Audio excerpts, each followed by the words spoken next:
Broncos country, I am sorry that this video is late, but obviously I went to the Monday night game in person, and then when I got back, it was about 11:30 Mountain Time. So I went to bed, had work the next day, and then kind of got lazy today and forgot to make this video and set everything up. And I was going to push it to tomorrow and record it and release it even later.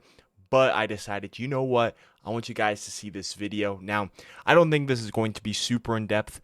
In previous studs and duds, I did a whole lot of breakdowns of each and every single player. I feel like not to the extent of diving into the film and showing you snap by snap, but I feel like I went a little bit quicker because I wanted to get this video out to you guys. So maybe if there's something different about this video, that's what it is. But if you do enjoy, make sure you leave a like and subscribe to the channel down below, as the support is greatly appreciated. Thank you so much for watching. I do hope you enjoy, and let's jump straight in to the Denver Broncos Week 4 studs and duds.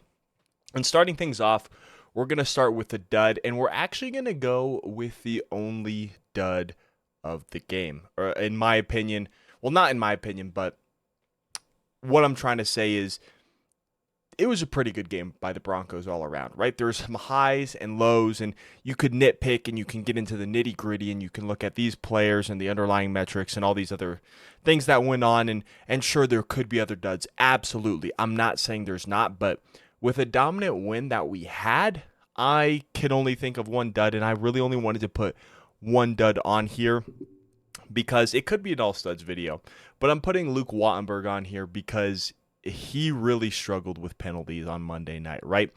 There was 5 key penalties that I counted, and then I double checked to make sure that I was correct, and I was. 5 penalties on Luke Wattenberg. 3 of those penalties were accepted, and they just killed drives. They killed momentum. We picked up a big play. It got called back, or even, something happens. I think there was a snap infraction that just backed us up, took us out, and just killed the drive on that one play, right? So 7 total penalties were called against the Broncos. 5 of them were on Luke Wattenberg. Now, I think the 7 are the accepted penalties, right? So technically only 3 counted against us, but still, Luke Wattenberg really, really struggled. And yeah, just that offensive line, center position, Luke Wattenberg has been struggling. I thought he had a solid season last year. This year, he is struggling a little bit, so wanted to throw a dud in here, but the rest are going to be studs. Again, not saying there weren't any other duds on the Broncos team. You could look at that, but let's be positive here. Let's jump in, let's show some studs, and let's try to be as positive as possible here. Starting off, we have Bo Nix, who kind of started off maybe a little bit shaky and then improved as the night went on. I think for me, the biggest takeaways, I guess the biggest negatives for Bo Nix was there was a couple of missed pass, right, where he didn't set his feet, right, and it's just moving around in the pocket. One that I could think of was when he overthrew RJ Harvey a little bit, right? RJ Harvey is 5'8", so Bo does need to adjust for that. And there was a pass that just brushed his fingertips that felt incomplete, so there was that. And then, of course, there was the interception, which Bo Nix obviously was rolling out, tried to get it to Troy Franklin in the corner of the end zone, but threw a pick to rookie linebacker Demetrius Knight Jr. And for me, it's kind of a situation where it's like, okay, Bo, just throw it away. They'll take over the ball at the 2-yard line. But then if he did that, I have a feeling I would have said something like, Bo, just take a shot at the end zone. It's 4th down anyway. Blah, blah, blah, blah, blah. So there's the positive and negatives. I would have liked him to take a shot at the end zone, but I think I would have preferred a smarter pass because when Bo Nix tried to throw it in there, he had to rifle it by 2 guys, Demetrius Knight and the corner covering Troy Franklin. So just needs to be a little bit smarter in terms of the decision making. But after that, Bo Nix looked really solid, right? Obviously, he had the 7-yard touchdown rush for obviously to open the scoring for the Broncos, right? And that got us on the board. And then he really looked dialed in. There was a nice pass to Marvin Mims down the left sideline with 20-some seconds to go, which got us kind of into field goal range. And then I think it was the next play or a few plays later, Bo Nix fired a bullet to Courtland Sutton to come down with the 3rd touchdown of the game, his first passing touchdown on the game. And then, of course, later in the game, found RJ Harvey on a wide open touchdown. Now, maybe that's when the Bengals had kind of given up, but it was RJ Harvey's first NFL touchdown, so that's pretty cool. And then, what else was I going to try and say with Bo Nix? I thought he's nice. He facilitated the ball to a lot of players, right? Sutton got it. Mims got it. Would have liked him to hit the Pat Bryant fade at the goal line. I think that's another one of his missed throws that I was mentioning earlier that I would have liked to see him hit. But like that, Pat Bryant got more involved in terms of the offense, and RJ Harvey getting the rookies more involved. Threw for 300 yards this time, his first 300 passing yard game on the season. Overall, I thought Bo Nix looked really, really well here in week number 4, and hopefully he can use that momentum going into a really tough week 5 matchup versus the Philadelphia Eagles in Lincoln Financial Field in Philadelphia, obviously. But to me, Bo Nix was really, really solid, so I can't complain about what he did too much.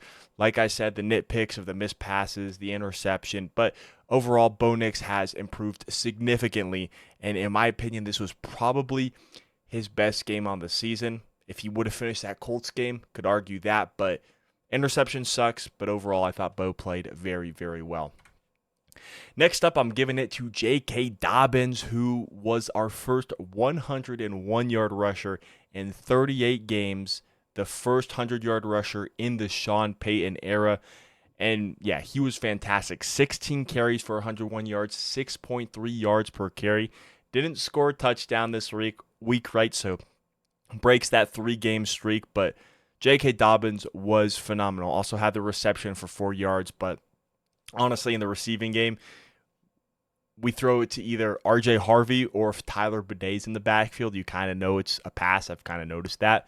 But yeah, to me, J.K. Dobbins, he's just been a momentum shifter. If you need a big run, right, give it to him, right? He is going to make a play, and he's just been a fantastic addition to this Broncos team. I know he has the injury history, and it's still early in the season, but I would like to see J.K. Dobbins sign an extension with the Broncos, right?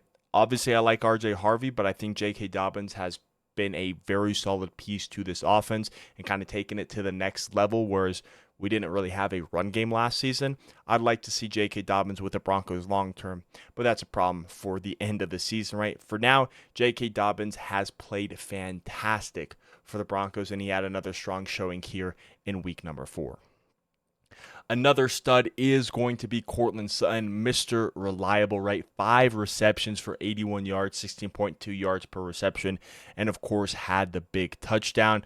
The play before, or a few plays before, he hurt his knee or his shin. It kind of looked like that area was down for a little bit, had to hobble around and jump around to obviously get back in the game or whatever it is. Right? Just kind of get that adrenaline going to make the pain not feel as bad. And then the next play, Bo Nix fires it into Courtland Sutton, had his legs in the air, falls down, stayed down for a little bit, but I think he needed to catch his breath, take a moment there, comes off the field, was just fine. Of course, having the first receiving touchdown of the game at that point. Courtland Sutton had a big game, and yeah, he was juking Cam Taylor-Britt. He was on the ground. He made Cam Taylor-Britt fall down on the ground, juke around him, make some big plays. So Courtland Sutton is another stud for this week 4 game. Then you got Marvin Mims, who got more involved this week. Now, we didn't think he was going to play, or not didn't think, but there was a possibility that he didn't play in this Monday night game because he popped up on the injury report late, was questionable, game time decision. He is a go, and it's a big addition for the Broncos because not only is he a dynamic playmaker on offense, he's our punt and kick returner, and he can make dynamic plays as a returner, right? 2-time Pro Bowler as a return specialist. Now, I know Pro Bowler can sometimes, it's misconstrued with how much of a popularity contest it is, but Marvin Mims is a playmaker not only in the return game, but also here on the offense this game, right? He had 6 receptions for 69 yards, 11.5 yards per reception, but his biggest came on that sideline catch to move us in to field goal range for Will Lutz. Obviously, call a timeout and score a touchdown the next play, but that was a big reception to help us score before half, and then we also would get the ball after half. So that was a huge catch. And then, of course, he did have the one carry on the jet sweep, which went for 16 yards and a touchdown, which made the game 14-3 at that point in time. Next up, we have RJ Harvey, who I'm going to give a stud to. And really, I would say this is his breakout game and his best game as a rookie, right? You can point to week 1 where he had like 70 yards on the ground. Of course, that one big 50-yard rush being the headliner there, which kind of inflated his numbers through the first 3 weeks. But then, and this game gets more involved, right? 14 carries, 58 yards, 4.1 yards per reception, which is going to help because I think going into the game, he had a 1.8 yards or 4.1 yards per carry because he had a 4.1 yards per carry coming into the game, I believe. Still doesn't have that rushing touchdown yet, but he was a factor in the receiving game, right? 4 receptions for 40 yards and a touchdown. He's a tough little guy, right? He's got the speed. He's going to run through contact, right? He's going to make you hit him. He's going to lower his shoulder, and he's going to make contact. So RJ Harvey, I thought, played really well, not only as a running back, but as a receiving back as well. And then the final stud of the video is going to be the entire defense. And I know you can probably nitpick on the defense saying, this player, maybe shouldn't be on here, right? Riley Moss, I thought, kind of had his ups and downs, right? Gave up some big catches to T. Higgins. Some got called back on penalties. But at the end, he held his own, right? And I thought he played he played better as the game went on. But overall, I have to give a stud to the entire defense, right? Jahdae Barron played more, which I love. I thought he played phenomenally. I think the big thing that I saw that I didn't like is there was a missed tackle on kind of it was either a screen or a check down. Barron's flying up to make the tackle, and he just missed it, which is something you didn't see a whole lot in college, right? He's going to fly up, and he's going to make a tackle and make the play. So a little bit out of character for Jahdae Barron, but I do like how he was more involved on the defensive side.